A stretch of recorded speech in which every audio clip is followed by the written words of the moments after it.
Banana production practices.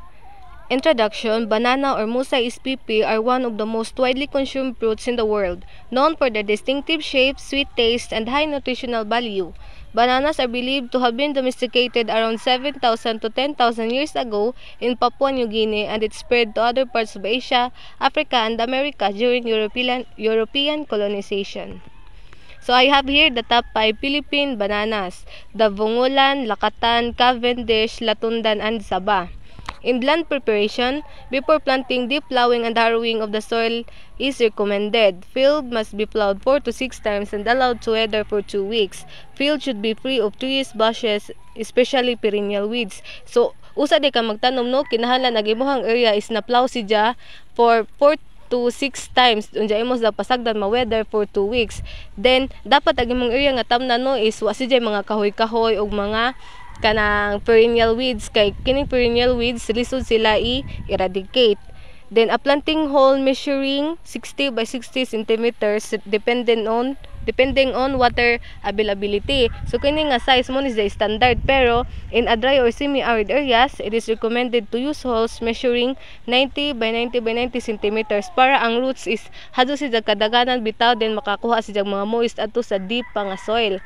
Then banana cannot withstand stagnant water, hence soil should have good drainage. So kining banana dinhi siya moangay nga naa siya sa stagnant nga lugar. So kung magplant ka og banana, dapat mamili jud kag area nga naay good drainage.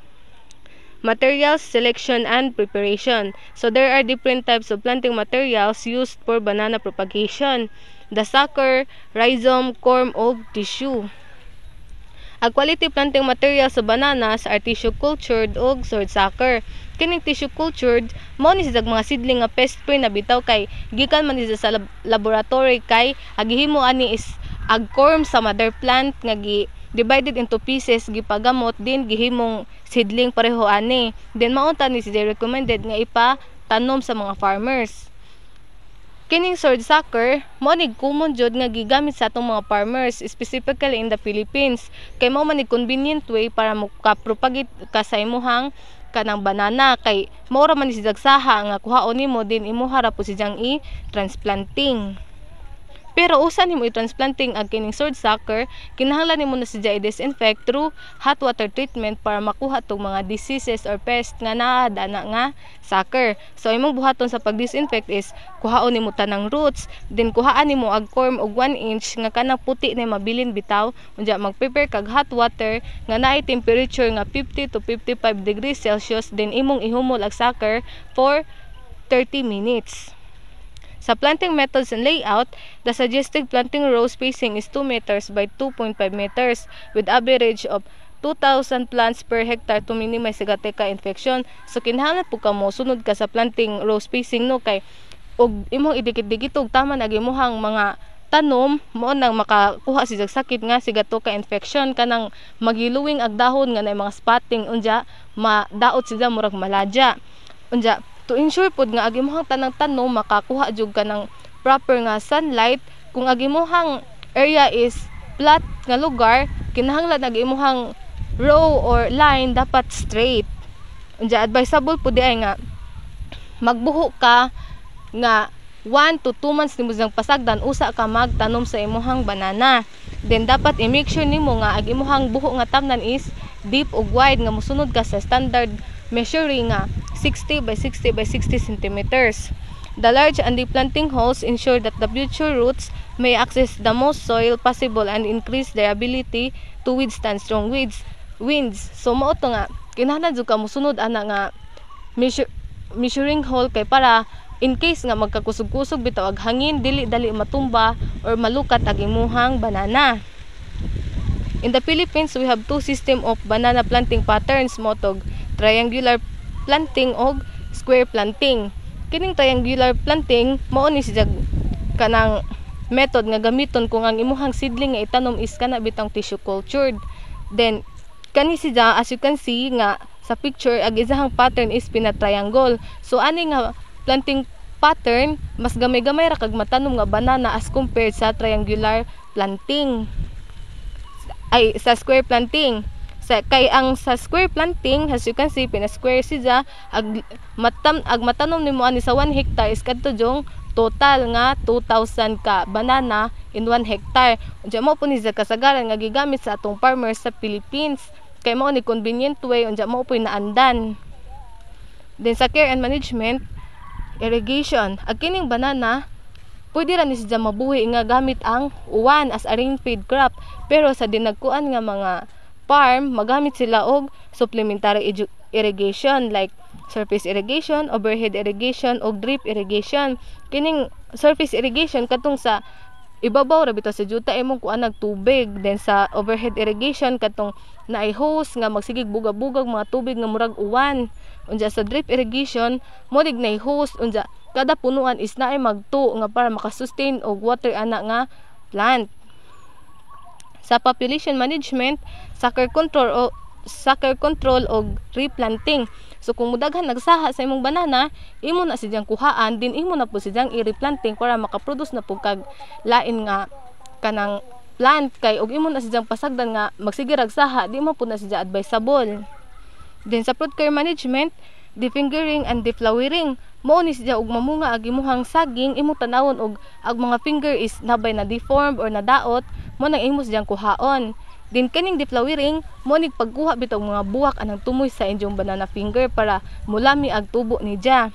Din kining propping operation, mo ni imong buhaton if ag imuhang banana is namunga na unja padung na harvest unja nabugatan na bitaw siya mo takilid, mo nagkinahanglan nimo siyang butang ag palig-on. Unja bagging operation katong mamunga na kinahanglan nimo siya ibaging para di siya dali kuan sa mga pest, especially mga insect. Kay ug mudapo ni sila ag imong banana magka spotting siya unja di na lami tanawon. Leaf trimming pod, kinahanglan po ka mag-trim sa imong dahon kay di na nimo sa pasagdan nga magbitay ra nga nalaja bitaw, kinahanglan nimo siyang kuhaon pod. Unja sa soil nutrient management, ag nutrients nga gikinahanglan jud kaadto sa banana are the nitrogen, phosphorus, potassium, calcium, magnesium, sulfur, boron, and zinc. Naputay fertilizer or soil ameliorant application. Mao to ang fertilizer og lime. Sa pag-apply sa fertilizer, spread ra nimo tanang recommended rate on a clean ground surface, pero di nimo siya i-direct sa punuan. Mo distansya ka og 30 to 50 cm area in front of the flower. Sa lime pod, same process sa pag-apply pero mas wide ang space up to 1 meter band. Unja organic materials nga gigamit is kining chicken dung or compost. Integrated pest management. Major pest mao ni sila burrowing nematodes, og di nimo i-disinfect imong suckers, mao ni mahitabo. Banana thrips, og di pud nimo kuha ag millflower imong banana unja di nimo ibaging, mao ni mapurma sa imong banana fingers. Kining banana weevil borer, mo ni og di nimo i-disinfect ag imong planting materials unsa imo ra silang pasagdan sa field for overnight, maitlugan si ani nga pest, mao to nga ag imong sucker mahimo nang infected. Kining moles, mo po nimo matake sa imong banana if di nimo bubuan nga pasagdan ra nimo na dry na jud kaadto, unja di nimo hagbasan, di nimo hinluan kay kini sila moangay ni nga magpudyoan ng labong unja dry nga area. Then sa harvesting, imong mag-avoid ka nga ma-damage ang fingers since mahimo na siyang black patches unsa malata pagkadugay na.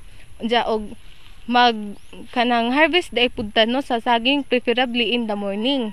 Unsa og mag-harvest ta, naginahanglan tag duha ka tawo nga mo harvest, mo to ag cutter ug ag backer. Kining cutter mo ay mo putol, then ag backer mo ay mo carry or mo arsa sa imong bunch, banana bunch. Then di nimo ibutang ra og asa ang bunch, di nimo ibutang sa juta kay mahimo na makuha na siya murag mabunog din, malata na madaot. Diya ug mag-harvest ka, magbilin dai pug kag bani sa punuan, imo siyang ibilin for 1 to 2 months kay mahimo na siyang reservoir for water at nutrients para sa laing umabutay nga kanang saha. Then imo pamutdon tong dahon nga maka-affect pod sa lain nga banana. So after 1 to 2 months no gikan sa pag-harvest, imo tong balikon imuhang bani nga gibilin, unja usa pa nimo i-chop into lengthwise and crosswise, then i-chop nimo into small pieces. Unja himuon nimo siyang mulch sa imuhang banana farm. Mora to, thank you.